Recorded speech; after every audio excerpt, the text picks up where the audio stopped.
सर्वप्रथम ध्यान करो, मेडिटेशंस करो, अपने आप को संतुलित करो, अपने आप को बैलेंस करो। और कहीं तो भी जो छुपा हुआ मैं का अहंकार है, उस अहंकार से बाहर निकलो। ये संपूर्ण स्वामी जी का कार्य है। ये कार्य स्वामी जी की इच्छानुसार हो, प्रचार कार्य उनके इच्छानुसार हो, साधकों की संख्या उनके इच्छानुसार हो, सेंटर की प्रगति उनके इच्छानुसार हो, ऐसा कह करके रोज प्रार्थना करो, रोज करो। ये आपको उपदेश दे रहा हूं ऐसा नहीं। या जैसे ये गुरु पूर्णिमा का भी है। गुरु पूर्णिमा में भी जब गुरु पधारे तो मैंने बोला ये गुरु पूर्णिमा आपकी इच्छा अनुसार हो, जैसे आप चाहते हो, जैसे आप कहना चाहते हो, जैसे कराना चाहते हो, जो लोगों को बताना चाहते हो वो मेरे मुख से बताओ, मैं माध्यम हूँ, लेकिन सब आपकी इच्छा अनुसार हो, उसमें मेरा खुद का कुछ न हो।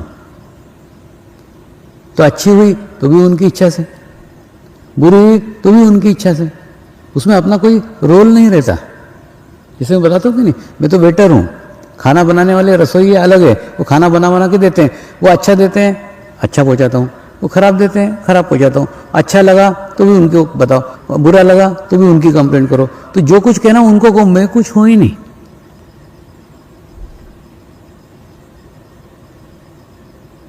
तो ऐसा ही भाव लेके अगर आप सेंटर चलाएं, ये स्वामी जी का सेंटर है, स्वामी जी इस सेंटर के स्वामी हैं, मैं एक नौकर हूँ, मैं चाकर हूँ, सिर्फ उनकी आज्ञा को पालन करने के लिए मैं यहाँ बैठा हूँ। इसमें मेरा कुछ भी नहीं है। बढ़ा तो भी ठीक है, नहीं बढ़ा तो भी ठीक है।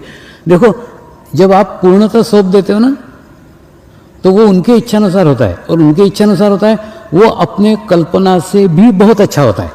कहीं तो भी आप उसमें बीच में अटके हुए हो, मेरा सेंटर, मेरा मेरा। बहुत सारे लोग देखो ना, कहाँ किसका सेंटर, ये मेरा सेंटर है, इतने अटैच हो जाते हैं उस सेंटर के साथ जैसे उनकी बड़ी प्रॉपर्टी हो। तो ऐसे अटैचमेंट के कारण भी कई बार सेंटर नहीं हो पाते।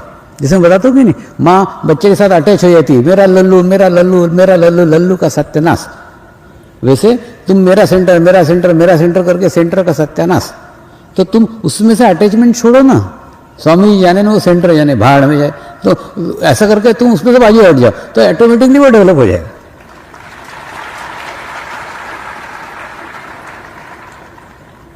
देखो मैं आपको बताता हूँ छोड़ने से कैसे डेवलप होता है, उसका एक उदाहरण।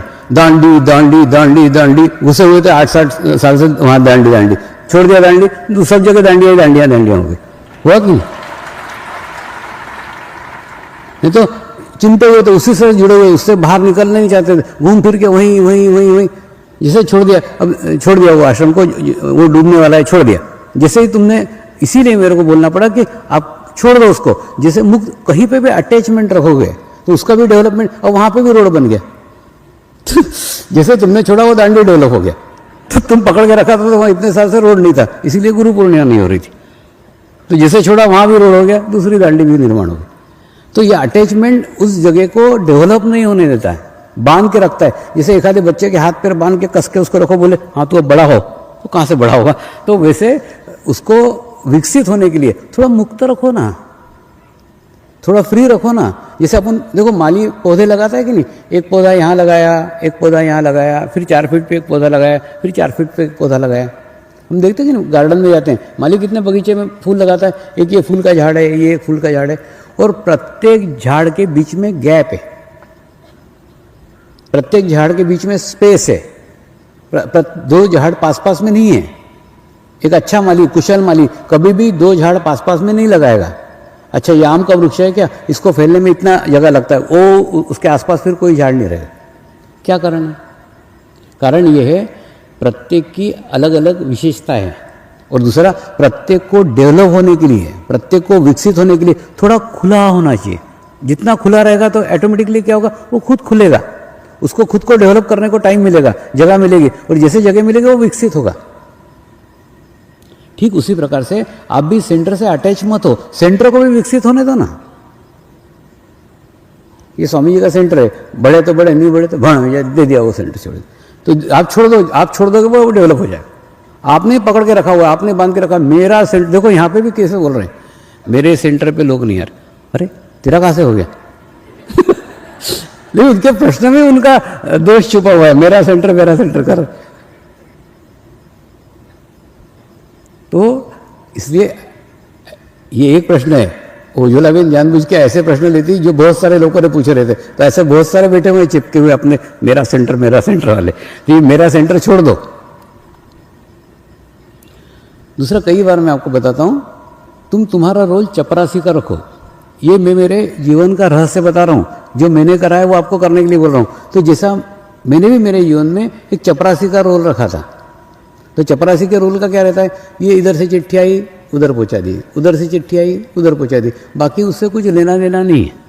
जैसे रहता कि नहीं, पहले डाके आता था, किसी के यहाँ कोई बच्चा पैदा हो गया, उसका भी टेलीग्राम लाके दिया, ये बच्चा हो गया, तो उससे खुशी से नाचते नाचते नहीं आता था, वो लाके टेलीग्राम लाके देता, उसको क्या करने का। कोई मर गया, उसका भी टेलीग्राम लाके देता था, ये मर गया, तो उस माने उस टेलीग्राम से उस डाके को कोई लेना देना नहीं है कि वो कोई मरे का टेलीग्राम है कि कोई जिंदा हुआ उसका टेलीग्राम है, कोई लेना देना नहीं।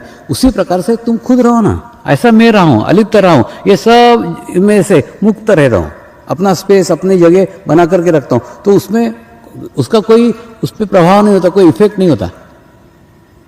दूसरा,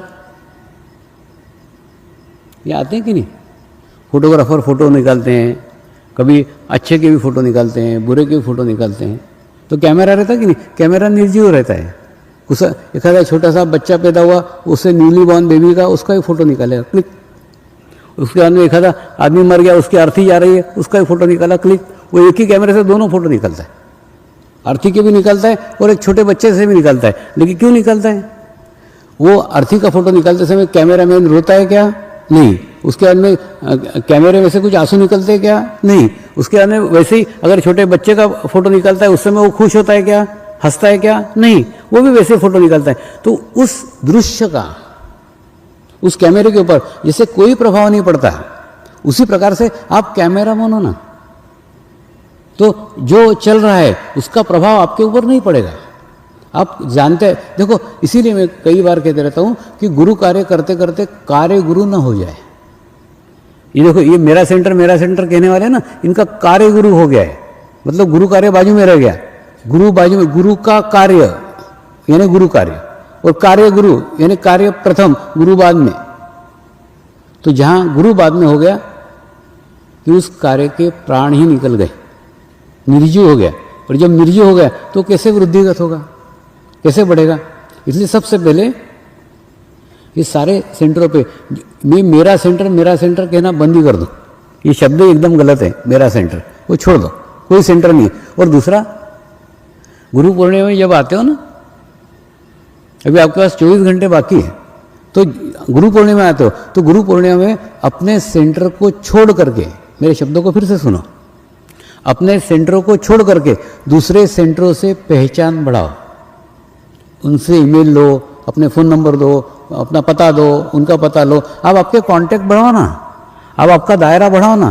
देखो मैं बताता हूँ कि प्रत्येक के अंदर मेरा एक अंश है, तो तुम्हारे जितने साधकों के साथ मधुर संबंध होंगे, उतने अधिक स्वामियों के साथ आपके संबंध अच्छे होंगे।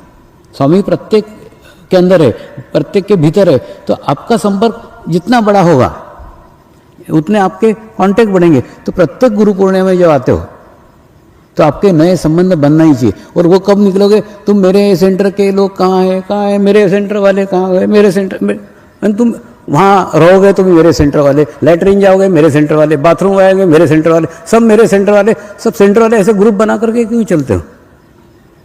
थोड़ा मुक्त हो जाओ। अरे अपने सेंटर पे तो साल भर तक रहते ही हैं, उन साधकों के साथ रहते ही हैं, उन साधकों का पल्ला छोड़ो ना, उनको भी छोड़ो और तुम खुद भी मुक्त हो, उनको भी फ्री घूमने दो, तुम भी फ्री घूमो। और दूसरे सेंटरों से मिलो ना, उनके अनुभव लो, उनके एक्सपीरियंस लो। देखो जितने ये दायरा तुम्हारा बढ़ाओगे ना, तुम्हारा खुद का भी ओरा बढ़ते जाएगा। सब जगह के अंदर से अच्छा ग्रहण करते करते तुम्हारा एक खुद के अनुभव निर्माण करो।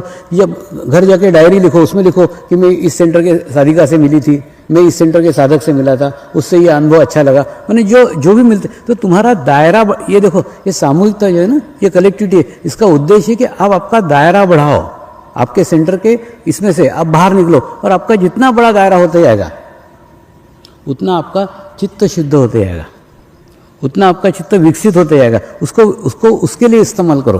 तो सिर्फ मेरा सेंटर मेरा सेंटर मेरा सेंटर ऐसा करके साल भर तो करते ही हो, तो ये 3 दिन छोड़ो ना, 3 दिन सब में से मुक्त हो गए, सबसे मिलो। तो एक ऐसी इस सामूहिकता का फायदा लो जिसमें तुम्हारी खुद की भी सामूहिकता बढ़े। इसलिए सबसे पहले मेरा सेंटर कहना छोड़ दो, एक। दूसरा, ये कोई धंधा है क्या? रहता कि नहीं मार्केटिंग कंपनी में वो टारगेट दिए रहते हैं कि प्रदेश को ये टारगेट, वो स्टेट को ये टारगेट, वो डिस्ट्रिक्ट को ये टारगेट, इतना लक्ष्य पूर्ण करने का ही है। ऐसे तो कोई लक्ष्य मैं किसी आचार्य को नहीं देता, कोई प्रमुख आचार्य को नहीं देता, कुछ भी नहीं देता। ऐसे कोई मेरे खुद के ही लक्ष्य नहीं है कुछ, तो मैं तुमको लक्ष्य कहाँ से दूंगा? तो ऐसे कोई लक्ष्य नहीं देता कि इतनी संख्या बढ़नी चाहिए, ऐसा होना ही चाहिए। देखो क्या बोलते हैं, हुआ तो भी ठीक, नहीं हुआ तो ठीक। तो जब इतना सारा कार्य चल रहा है, उसके बावजूद उस कार्य का मेरे को टेंशन नहीं है और मैं उसका तनाव नहीं रखता, कहाँ सेंटर खुल रहे हैं, कहाँ सेंटर बंद हो रहे हैं, कहाँ लोग आ रहे हैं, कहाँ नहीं आ रहे हैं, कुछ उससे लेना देना नहीं। मैं एकदम मुक्त रहता हूँ। कोई मेरे साथ रह के देखो, कभी कोई टेंशन की कुछ बात ही नहीं होगी, कहीं का कुछ नहीं रहता है। तो ऐसे खाली, ऐसे निखालस आप बनो ना, तो कोई भी तनाव आपके ऊपर नहीं रहेगा। और ये कोई धंधा थोड़ी है कि अधिक से अधिक बढ़ाएंगे तो अधिक से अधिक मुनाफा होगा। समर्पण का कार्य व्यवसाय नहीं है। समर्पण का कार्य धंधा नहीं है। समर्पण के कार्य में कोई टारगेट नहीं है। समर्पण के कार्य में कोई लक्ष्य नहीं है। समर्पण का कार्य जैसा आनंद ग्रहण करते हुए स्वामी जी खुद करते हैं, वैसा ही आपको भी उसका आनंद लेते हुए, उसका खुशी प्राप्त करते हुए आपको करने का है। तो इसका कभी भी तनाव मत रखो, कभी भी टेंशन मत रखो। अब यहाँ जैसे गुरु पूर्णिमा हुई तो मैंने कच्छ के पदाधिकारियों को, कच्छ के साधकों को बताया था, इस कार्यक्रम को एंजॉय करो। ये तो अच्छा होने ही वाला है, लेकिन अब उसको एंजॉय करो, उसके साथ जुड़ जाओ ना। तो जो एक पॉजिटिव चीज़ होने ही वाली है, तो उसके साथ आप जुड़ गए तो आपको खुशी मिलती होने के बाद में, चलो मैं जुड़ा था, मेरी इच्छा भी थी, मेरा वास्तव में बहुत अच्छा हुआ। तो अपने आप को विकसित करने का, अपने आप को डेवलप करने का क्योंकि अवसर था। और गुरु पूर्णिमा होगी और कब होके गई, उसके बाद में तुम्हारे कोई खालीपन आएगा, फिर सूझेगा नहीं अरे गुरु पूर्णिमा हुई, अब क्या करना चाहिए, अब क्या करना चाहिए। क्योंकि इन लोगों ने इतनी स्पीड पकड़ ली है, जैसे रहता कि नहीं वो दौड़ते रहते, फिर उनको बोले एकदम रुक जाओ, तो वो थोड़ी देर हड़बड़ चलते रहते। तो वैसे इन लोगों ने इतनी गति पकड़ ली, इतनी स्पीड पकड़ ली है कि कल के बाद में वो सोचेंगे अब क्या करें, अब सब हो गया। तो उसी प्रकार से उनको बताया था कि इसको एंजॉय करो। जैसे अपने घर में शादी रहती है, घर में कोई प्रसंग रहता है, तो हम उसको एंजॉय करते हैं, उससे खुशी प्राप्त करते हैं, उससे आनंद प्राप्त करते हैं। वैसे गुरु पूर्णिमा से भी आनंद प्राप्त करो, खुशी प्राप्त करो, टेंशन मत रखो। वो जो गुरु आने वाले वो सब व्यवस्था कर लेते, सब अरेंजमेंट कर लेते हैं, वो सब कर लेंगे, सिर्फ उसका आनंद लो। ठीक उसी प्रकार से कोई भी अपने सेंटर का टेंशन मत रखो। किसी भी सेंटर पे कोई लक्ष्य दिया गया नहीं है। और आपके सेंटर के लोग कम क्यों आते हैं? पहले आपके यहाँ 100 संख्या थी, अब 50 क्यों हो गई? ये प्रश्न मैंने कभी पूछा क्या? नहीं पूछा। आपके सेंटर के लोग 100 के 50 नहीं, 5 हो जाए तो भी चलेगा, लेकिन वो 5 संपूर्ण होना चाहिए, समर्पित होना चाहिए, पूर्ण होना चाहिए। इसलिए अपने देखने का दृष्टिकोण संख्या की तरफ मत दो। अपने को क्वांटिटी नहीं, क्वालिटी चाहिए।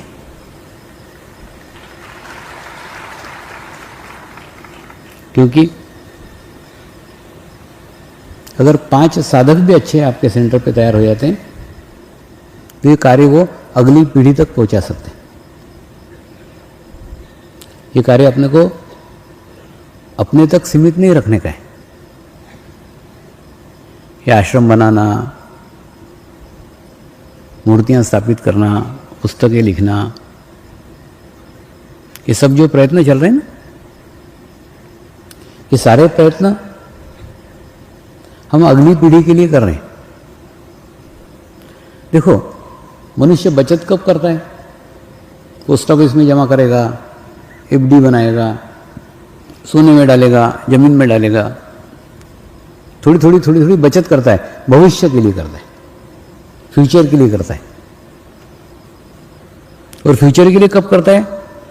जब वर्तमान में उसका पेट भरा रहता है, उसकी आवश्यकताएं पूर्ण हो जाती है, तो सोचता नहीं अभी का तो सब ठीक चल रहा है, अब बच्चों के लिए कुछ करना चाहिए, अब अगले जनरेशन के लिए करना चाहिए। तो अब समर्पण परिवार का भी पेट भर गया है, अब वो अगली पीढ़ी के लिए सोच रहा है, अगले भविष्य के लिए सोच रहा है। यही सब बातें इसका द्योतक है कि हम तृप्त हो गए, हम संतुष्ट हो गए, हमको हमारे जीवन में जो पाना था वो पा लिया। लेकिन हमें तो हमारे जीवन में सानिध्य मिल गया, आने वाले पीढ़ियों के लिए उस सानिध्य का एहसास हो सके, ऐसा भी एक जीवन काल था जिस काल में इतना विकास हुआ। ये बातें आने वाली पीढ़ियों को प्रेरणा दे, क्योंकि आने वाले समय में इन सब बातों की अत्यंत आवश्यकता है। क्योंकि जैसे जैसे विकास होते जाएगा, नए नए उपकरण आते जाएंगे, नए नए आविष्कार होते जाएंगे। प्रत्येक उपकरण के अच्छे और बुरे 2 उपयोग हैं। जिस प्रकार से वो उपकरण अच्छे व्यक्ति के हाथ में आता है, ठीक उसी प्रकार से वो उपकरण बुरे भी व्यक्ति के हाथ में आता है।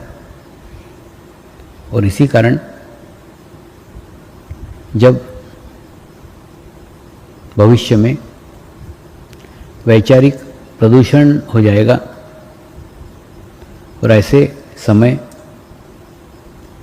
शांति पाने के लिए, आत्म शांति के लिए लोग भीतर का रास्ता खोजेंगे, लोग अंदर का रास्ता खोजेंगे। क्योंकि ये सारे आविष्कार, सारी सुख सुविधाएं हमको बाहर की ओर ले जा रही है, लेकिन भीतर जाने की एक ही सुविधा है, भीतर जाने का एक ही मार्ग है। वो मार्ग है समर्पण, समर्पण, समर्पण, तो आने वाले पीढ़ियों के लिए समर्पण ध्यान वो मार्ग सिद्ध होगा जहाँ पहुंचकर वो आत्म शांति प्राप्त कर सकते हैं। तो सेंटरों को